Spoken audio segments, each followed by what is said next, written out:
Infinite nothingness. Making an animation about nothing can be a complicated task, but it is something, and we can talk about something. Depression. It is difficult to put into words what someone experiences going through a period of depression. Still, we will attempt to describe it in this animation.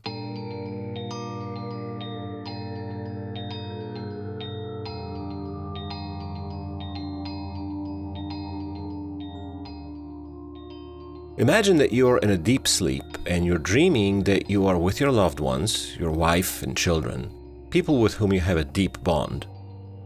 You're walking on the sidewalk and talking to them about an important topic. At that particular moment, you see a car approaching and you recognize the driver. It's your boss, whom you respect but secretly despise. He stops the car and offers you a ride to your destination. You put on your mask of a grateful employee and accept. But your wife refuses the offer and disappears from the dream.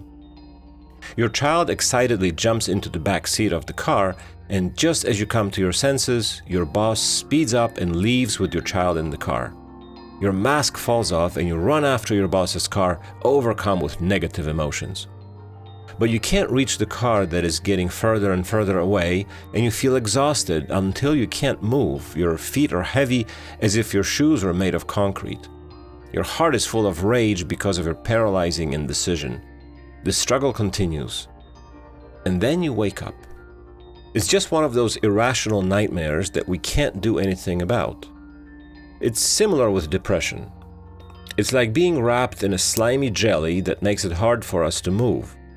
Like that endless nightmare that returns over and over, like an irritating mosquito buzzing around your head.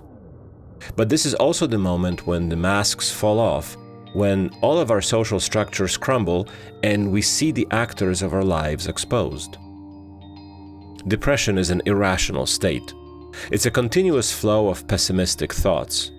And when we say that people see the world through rose-colored glasses, well, those with depression have their glasses very dark. This pessimism is difficult to control. It's intrusive, yet no one notices it at first. Like a dream, we don't know we're dreaming. People with clinical depression don't notice the endless flow of negative thoughts. However, many times those thoughts reflect a fairly accurate depiction of reality. One could say that they're honest, natural, and existentially correct.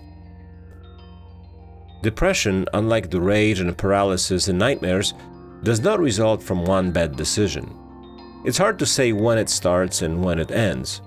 And when we do notice it, we tell ourselves that it will end like a simple headache. You start waking up later. You hear the alarm go off, but you can't get up. You're late sending that report. You avoid seeing your friends. You skip the gym. You order a pizza to avoid moving from the couch. Little things that prepare you for your next bad day. At the end of the day, you tell yourself you're just procrastinating. You tell yourself you'll wake up early the next day, that it's like a headache and tomorrow it'll pass. But it doesn't. Every day that follows is your next bad day. Every day your feet feel heavier, like you're wearing concrete boots. Every day it's harder for you to put on your social mask. But you do it because everyone else does. And in the end, all those details add up, little by little, day by day. The battle is costly. The price is the vital energy that you have less and less of every day, until the moment when you can't put on that mask anymore. And without your mask, you can't go anywhere. Every action seems less and less important, and you want to postpone or avoid any social interaction. You avoid talking to your friends, you distance yourself from your family, even from your loved ones. You tell yourself that you will call them back someday. But you don't call because you have nothing interesting to say. In this nightmare-like state, you find yourself living in slow motion.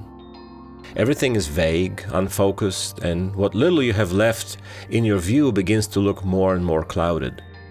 You begin to feel guilty, first for not calling back, then for not meeting your goals, for postponing your meetings, and for pushing your relatives further and further away. You find ways to disguise your depression with banal gestures, but it isn't about laughing or crying. It is about your vitality. Your vital energy is what you need and miss so much.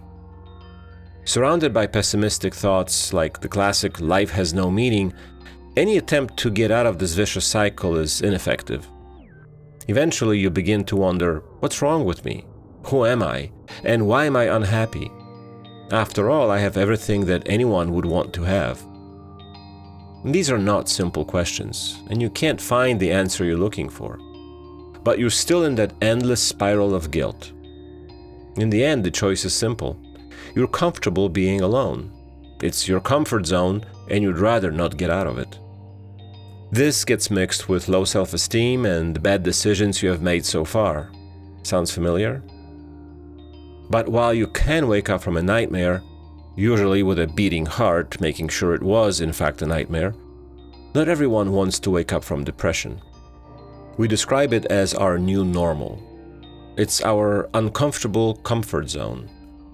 Depression leaves a mark that doesn't go away even after it has passed. It's like a shadow that we cannot get rid of. It is a reminder of a place that's very near where there is no one else. Not all depressions last forever. Some are seasonal or related to a medical condition, but they're all related to one very important factor: our vitality. What is depression?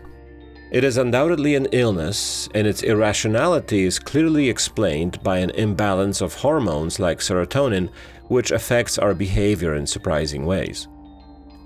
Depression also has different levels of intensity. And we're not just talking about having a terrible day, but about seasonal depressions, such as what I used to experience every autumn, all the way up to moderate or even severe levels of clinical depression.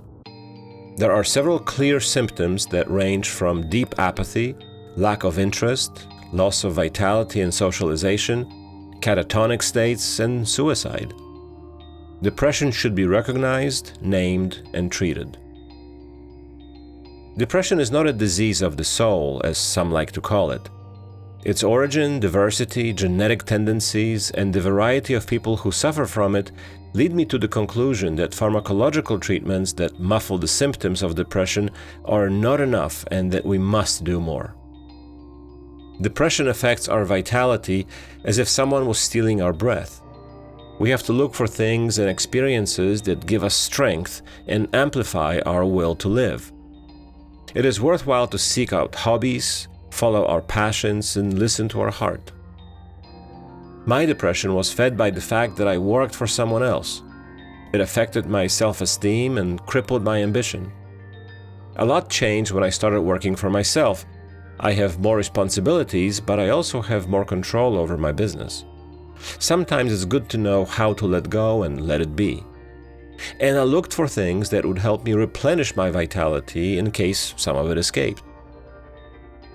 In this animation, we wanted to give you a perspective on what depression is, how it feels, and why it is such a relevant topic these days.